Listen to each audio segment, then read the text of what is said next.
Hello new parents and would be parents, welcome to my channel epic mom India. क्या आप second baby चाहते हैं और आप ये कंफ्यूजन में हैं कि ये उसका राइट टाइम कब होना चाहिए? तो ये वीडियो आपके लिए है। आज की वीडियो जो है वो मेरे पर्सनल एक्सपीरियंस पे बेस्ड है। इसमें मैं बात करूँगी कि मैंने जब सेकंड प्रेगनेंसी प्लान करी थी तो क्या क्या चीज़ें ध्यान में रखी थी, क्या क्या प्रिपरेशन करी थी। अगर आपको ये वीडियो थोड़ी सी भी हेल्पफुल लगे तो please like share and subscribe करें एंड कमेंट करके बताएं कि आपको ये वीडियो पसंद आई है या नहीं आई है। तो आइए जानते हैं। तो फ्रेंड्स, सबसे पहले क्या होता है, अगर आप सेकंड बेबी प्लान करते हैं तो आपके प्रिपरेशन में जो प्रायोरिटी है वो ये चीज़ होनी चाहिए कि आपके रेडी होने से, आपके बॉडी के रेडी होने से, आपके फिजिकल बॉडी को जो है रेडी होने से पहले आपका जो फर्स्ट बेबी है वो इस चीज़ के लिए रेडी है या नहीं है, वो अपने बेसिक काम अपने आप कर पाता है या नहीं कर पाता। तो वो चीज़ आपके लिए बहुत इंपॉर्टेंट होनी चाहिए, क्योंकि इसका जो सबसे ज़्यादा इफ़ेक्ट है वो आपके फर्स्ट बेबी पे पड़ने वाला होता है। तो फ्रेंड्स, इसको आप अलग अलग कैटेगरीज में बांट सकते हैं। इसकी जो प्रिपरेशन है, जैसा कि आपने कई बार बड़े बुजुर्ग जो लेडीज़ होती हैं घर में, वो ये कहती हैं कि एक बच्चा होने के बाद जो दूसरा बच्चा है बहुत जल्दी हो जाए तो अच्छा रहता है, क्योंकि ज़्यादा टाइम गैप नहीं होना चाहिए और वो बच्चे जो हैं जो एक के बाद एक हो जाते हैं, 1 या 2 साल के गैप में हो जाते हैं, तो वो साथ साथ जो है जल्दी ही साथ साथ में ग्रो कर लेते हैं और मदर को भी ज़्यादा दिक्कत नहीं होती। लेकिन अगर आपके बच्चों में जो है वो टाइम गैप है, वो बहुत ज़्यादा हो जाता है, तो आपकी बॉडी पे भी इफ़ेक्ट पड़ता है और बच्चों की भी अंडरस्टैंडिंग में और उनको एडजस्ट करने में, क्योंकि पहला बच्चा जो है बहुत टाइम से अकेला रह रहा होता है, उसको सारी इंटेंशंस चाहिए होती हैं, तो वो सेकंड बच्चे के साथ इतना इजीली जो है एडजस्ट नहीं कर पाता। इसलिए जैसा कि एल्डर्स वुमेंस कहती हैं कि 2 बच्चे, कम से कम 2 बच्चे तो होने चाहिए और 2 बच्चों में जो है टाइम गैप वो कम होना चाहिए, तो वही बेस्ट टाइम होता है आपके सेकंड बेबी के लिए। मेरे केस में क्या है, मेरी जो फर्स्ट बेबी है वो अब ऑलमोस्ट 4 इयर्स की हो जाएगी। जब वो 3 इयर्स की थी तब मैंने सेकंड बेबी के लिए के बारे में सोचा था, तब मैंने प्लान करना शुरू करा था। लेकिन उसके भी बहुत सारी चीज़ें हैं जो कि आगे मैं इस वीडियो में डिस्कस करूँगी। तो सेकंड बेबी के लिए जो फर्स्ट प्रिपरेशन होनी चाहिए वो आपकी बॉडी की होनी चाहिए कि आपकी बॉडी उसके लिए रेडी है या नहीं है। अगर आप दोनों बच्चों में जो है 1 साल से कम का टाइम रखते हैं, मान लीजिए आपको कंसीव हो जाता है या फिर आप दोनों बच्चे बहुत जल्दी चाहते हैं, तो वो करेक्ट टाइम मेरी मानिए तो नहीं होता, क्योंकि आपकी बॉडी ही रिकवर नहीं कर पाती आपकी फर्स्ट प्रेगनेंसी से। तो उसका जो साइड इफ़ेक्ट्स होते हैं वो आपकी सेकंड प्रेगनेंसी पे भी बहुत सारे पड़ते हैं। जैसे आपका बच्चा जो सेकंड बेबी है वो हेल्दी नहीं हो सकता, क्योंकि उसको पूरे न्यूट्रिशंस नहीं मिल पाते और आपकी बॉडी में भी बहुत ज़्यादा वीकनेस आ सकता है। तो फर्स्ट थिंग्स ये होनी चाहिए कि आप अपने बॉडी को पहले फिजिकली स्ट्रॉन्ग बनाएं।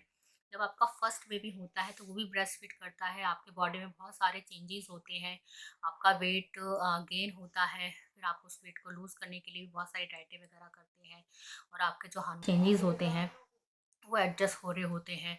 तो आफ्टर जो फर्स्ट बेबी होता है उसके बाद कम से कम सेकंड बेबी में आपको 3 साल का गैप रखना चाहिए। 3 साल से ज़्यादा गैप नहीं होना चाहिए और 3 साल से कम का गैप आप जैसे 2.5 से 3 साल तक का रख सकते हैं। तब तक आपकी बॉडी जो है पूरी तरह से रिकवर कर जाती है। आपका यूट्रस हो गया, हार्मोनल चेंजेस हो गए और बाकी के जो चेंजेस होते हैं जो प्रेगनेंसी के टाइम होते हैं वो सिर्फ रिकवर हो जाते हैं। ताकि आप हेल्दी डाइट ले रहे होते हैं तो आपकी बॉडी रिकवर हो जाती है सेकंड प्रेगनेंसी के लिए और आप एक अच्छे हेल्दी सेकंड बेबी को जो है जन्म दे सकते हैं।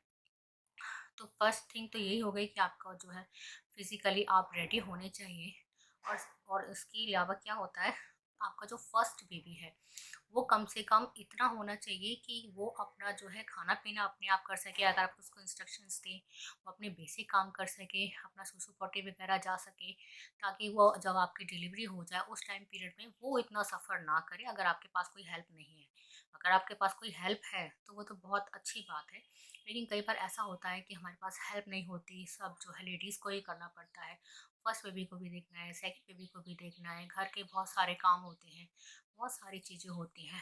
तो ऐसी अगर ट्रबल हो सकती है, तो इस ट्रबल को कम से कम करने के लिए आप जो है 3 साल का गैप लें तो अच्छा होता है, क्योंकि 3+ का जो बच्चा होता है वो आपकी भी हेल्प कर सकता है थोड़ी बहुत और वो अपने काम आराम से कर सकता है। मेरी बेबी जो है वो अब 3 प्लस का ऑलमोस्ट 4 इयर्स की हो जाएगी मेरी डिलीवरी से पहले। वो जो है अपने बेसिक काम खाना-पीना अगर मैं इंस्ट्रक्शंस दूँ तो कर लेती है, विदाउट इंस्ट्रक्शंस भी कर लेते हैं बच्चे। और अपना जो शुशु पॉटी है, जैसे अगर बाथरूम में जाना है तो बाथरूम की लाइट ऑन करनी है और फ्लश वगैरह करना है, बाकी चीज़ें हैं वो अपने आप कर लेती है। इवन मुझे उठ के जाने की उसके पीछे ज़रूरत भी नहीं पड़ती। तो मेरी बेबी जो है वो रेडी है और ऑलमोस्ट वो 3 प्लस की थी, वो तभी इन सब चीज़ों के लिए रेडी हो गई थी। तभी मैंने सोचा था कि मैं जो प्रेगनेंसी है वो प्लान करूँगी। उसके अलावा क्या होता है फ्रेंड्स, आपको जो है अपनी फिजिकल बॉडी में एक चीज़ और ध्यान देनी चाहिए, कि आपका जो यूट्रस है, क्योंकि सेकंड प्रेगनेंसी जो बच्चा होता है वो यूट्रस में ही होता है। तो आपका जो यूट्रस है, अगर आपने कोई मेडिसिन वगैरह ली हैं तो उसके साइड इफ़ेक्ट से उसमें ना हो।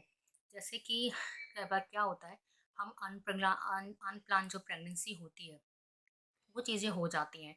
हम रेडी नहीं होते हैं तो उसको अवॉइड करने के लिए हम मेडिसिन्स वगैरह ले लेते हैं। उसका जो है हमारी फर्टिलिटी पे और हमारी यूट्रस पे बहुत ज़्यादा इफ़ेक्ट पड़ता है। तो एक मेथड होता है, आपको जो है यूट्यूब पे बहुत सारी वीडियो मिल जाएँगी यूट्रस क्लीन करने का। तो अगर आप वो नेचुरल मेथड होता है, अगर आप उसको अपनाएँ तो बहुत अच्छा रहेगा, क्योंकि मेरे केस में क्या हुआ था, जब मेरी बेबी 2 प्लस ईयर की थी तो फिर मुझे एक अनप्लान्ड प्रेगनेंसी हो गई थी। लेकिन हम रेडी नहीं थे उस प्रेगनेंसी के लिए, तो फिर मैंने उसको अवॉइड करने के लिए पिल्स ली थी। उसके बाद जब मेरी बेबी 3 प्लस की हो गई थी, तब मैंने सोचा था कि मैं सेकंड प्रेगनेंसी प्लान करूँगी। लेकिन वो हो ही नहीं पा रहा था। मुझे ऑलमोस्ट 9 मंथ लग गए थे सेकंड प्रेगनेंसी को कंसीव करने के लिए। मैं बहुत टाइम से हम लोग कोशिश कर रहे थे लेकिन नहीं हो रहा था। फिर मुझे यूट्यूब पे ही एक वीडियो मिली थी जिसमें यूट्रस जो है आप नेचुरल मेथड से क्लीन कर सकते हैं। तो मैंने उस मेथड को फॉलो किया था, आप भी कर सकते हैं, आपको बहुत सारी मिल जाएगी, क्योंकि एक नेचुरल मेथड है, इसका कोई साइड इफ़ेक्ट नहीं है। मुझे नहीं पता कि इसका इफ़ेक्ट हुआ है या नहीं हुआ है, लेकिन हाँ, मुझे एक इंटरनल सैटिस्फैक्शन है कि हाँ, मेरा यूट्रस जो नेचुरल मेथड है, अगर किसी ने बताया है तो क्लीन हो ही गया होगा। और यकीन मानिए उसके 3 महीने बाद ही जो है मेरी प्रेगनेंसी कंसीव हो गई थी। तो फिर आप भी उस मेथड को अपनाइए, अगर आपने कोई पिल्स वगैरह ली हैं जो आपने प्रेगनेंसी अवॉइड करने के लिए ली हो, क्योंकि उनके साइड इफ़ेक्ट्स होते हैं, उन साइड इफ़ेक्ट्स को दूर करने के लिए अपने यूट्रस को एक सेकंड प्रेगनेंसी के लिए रेडी करने के लिए तो आपको वो अपनाना चाहिए। मैंने जब वो अपनाया था तो फिर 10-15 दिन का प्रोसेस होता है, कोई साइड इफ़ेक्ट नहीं है। आप इज़िली होम रेमेडीज़ वगैरह होती हैं, उसको करके आप अपना जो है यूट्रस क्लीन कर सकते हैं। तो कम से कम एक इंटरनल सैटिस्फैक्शन रहता है कि चलो मेरा यूट्रस क्लीन है और जो आने वाली प्रेगनेंसी है उसमें कोई साइड इफ़ेक्ट नहीं होगा। ब हालाँकि ये चीज़ किसी के हाथ में तो नहीं है, लेकिन एक इंटरनल सैटिस्फैक्शन होती है जो मुझे हुई थी। तो उसके बाद जो है मेरी बेबी जब 4 इयर्स की अब होने वाली है, तो जब वो 3 एंड 5 साढ़े 3 साल की थी, तब मुझे जो है वो कंसीव हुआ था। और ऑलमोस्ट मुझे 9 मंथ लग गए थे प्रेगनेंसी कंसीव करने के लिए। कई बार तो ऐसा लग रहा था कि प्रेगनेंसी कंसीव होगी भी या नहीं होगी। तो इस स्टेज में आप लोग ना जाएँ, इसलिए जो है अगर आपने कोई पिल्स ली है तो यूट्रस क्लीन ज़रूर कीजिए। मेरा ये पर्सनल व्यू है, और आप सा हर किसी का अलग-अलग हो सकता है। अगर आपने नहीं ली है, कोई पिल्स वगैरह नहीं ली है, तो आपको इस मेथड को यूज़ करने की कोई ज़रूरत नहीं है। ये तो हो गया हमारा फिज़िकल बॉडी जो हम प्रिपेयर करते हैं। इसके बाद क्या होता है कि आप मेंटली प्रिपेयर हैं या नहीं। ऐसा तो नहीं है कि आप बड़ों के दबाव में आके आप सेकंड बेबी को कर रहे हैं, सेकंड प्रेगनेंसी प्लान कर रहे हैं। किसी ने कह दिया कि हाँ, इसके लिए क्या है, आप खुद रेडी होना चाहिए, क्योंकि आपको पता है कि आप पर दोबारा वो ज़िम्मेदारी आने वाली है। और एक न्यू लाइफ़ को केयर करना और 2 बच्चों में एडजस्ट करना, आप उसके लिए फिज़िकली, मेंटली और फाइनेंशियली प्रिपेयर हैं या नहीं हैं, ये चीज़ सिर्फ़ आप पर आने वाली है। तो आप अपने मेंटली हेल्थ को उसकी इस चीज़ के लिए रेडी रखें कि आप सेकंड प्रेगनेंसी कर रहे हैं तो आगे आने वाली क्या-क्या चेंजेस होने वाले हैं। इसके बाद क्या आता है कि फाइनेंशियली जो कि मेन होता है, क्योंकि जब जो न्यू बेबी आता है तो हमारे खर्चे भी बढ़ जाते हैं। और जैसे फर्स्ट बेबी को बहुत सारी केयर चाहिए होती है और सेकंड बेबी को भी चाहिए होती है, उसकी अलग नीड होती है, फर्स्ट बेबी की अलग नीड होती है। तो आप अगर फाइनेंशियली भी रेडी हो तो ये बहुत एक प्लस पॉइंट होता है आपकी सेकंड प्रेगनेंसी के टाइम के लिए। न्यू बेबी का डायपर हो गया, दूध हो गया, बेबीज़ एसेंशियल्स हो गए, बहुत सारे खर्चे आ जाते हैं हमारी लाइफ में सडनली। तो इसके लिए बहुत ज़रूरी है कि आप जो है फाइनेंशियली स्ट्रॉन्ग हो, फाइनेंशियली रेडी हो अपने सेकंड बेबी के लिए, जिससे आपकी जो है आप अपना फर्स्ट बेबी की भी अच्छे से केयर कर पाएँ और सेकंड बेबी की भी अच्छे से केयर कर पाएँ।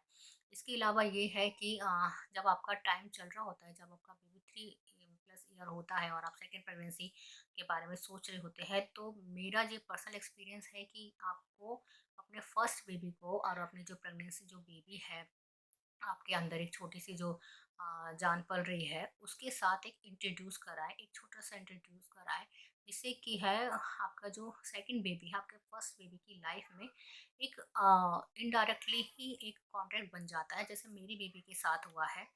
तो उसको जब मैं डॉक्टर के पास जाती थी, तो उसको बड़ी एक्साइटमेंट रहती थी कि चलो बेबी देखना है या बेबी है और बेबी आएगा, तो अभी से वो उसके लिए बहुत रेडी है और बहुत एक्साइटेड है, बहुत सारी बातें करती है उसके बारे में।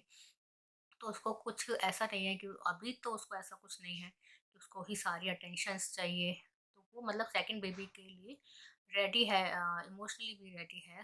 तो अभी आने वाला बेबी है उसे ऑलरेडी जो है एक्सेप्ट कर लिया है। वरना कई बार क्या होता है जब हम बच्चों से इस चीज़ के बारे में नहीं करते तो बच्चों को बहुत सारी क्यूरियोसिटी रहती है, छोटे बच्चों को भी बहुत क्यूरियोसिटी रहती है और जब वो सडनली जब कोई सेकंड बेबी आ जाता है तो उसको जेलसी बहुत होती है। क्योंकि उसको अटेंशन नहीं मिल पाती है। जो मदर होती है उसका सारा ध्यान जो है वो सेकंड बेबी पे चल रहता है क्योंकि वो छोटा होता है। तो इस इन सब चीज़ों का भी बहुत इफ़ेक्ट पड़ता है। लेकिन अगर आपका बेबी जब स्कूल जाने लगा है तो भी वो भी ब बेस्ट टाइम है आपकी सेकंड प्रेगनेंसी के लिए। क्योंकि जब वो स्कूल जाता है तो आपको 5-6 घंटे का टाइम मिल जाता है। और आप अपने सेकंड बेबी की अच्छे से केयर कर सकते हैं। अपने फर्स्ट और सेकंड बेबी के बीच में अच्छे से आप एडजस्टमेंट कर सकते हैं। अपने घर के कामों के लिए भी आप जो है अपने लिए भी थोड़ा बहुत टाइम निकाल सकते हैं। और लेकिन जब अगर दोनों ही छोटे-छोटे बेबी होंगे तो आपको आपकी लाइफ ऐसे ही निकलती जाती है और आपको बिल्कुल कुछ पता नहीं चलता। तो बेस्ट टाइम जो है वो यही है जब आप मेंटली, फिज़िकली और फाइनेंशियली स्ट्रॉन्ग हो और मोस्ट इम्पोर्टेंट जो मेरी नज़रों में होता है जो आपका फर्स्ट बेबी है वो रेडी हो इस चीज़ के लिए ताकि वो जो है इतने ज़्यादा जो सफ़र करते हैं बच्चे दूसरे बच्चे की वजह से और पेरेंट्स इस चीज़ को ध्यान ही नहीं दे पाते कि क्या चीज़ें हो रही हैं, बच्चों के बिहेवियर में चेंजेस आ जाते हैं। तो उन सब चीज़ों को हम कहीं ना कहीं थोड़ा बहुत जो है कम कर सकते हैं और अवॉइड कर सकते हैं और दोनों बच्चों में जो है एक अच्छा सा जो है हम बॉन्डिंग ला सकते हैं। तो ये सब चीज़ें होती हैं, उम्मीद है आपको ये वीडियो पसंद आएगी और आपका जो अगर कुछ पर्सनल एक्सपीरियंस हो, आप कुछ गाइडेंस देना चाहते हो, तो उसके लिए प्लीज़ कमेंट करके बताइए और बने रहिए मेरे चैनल पे इसी तरह की और वीडियो के लिए। Thank you.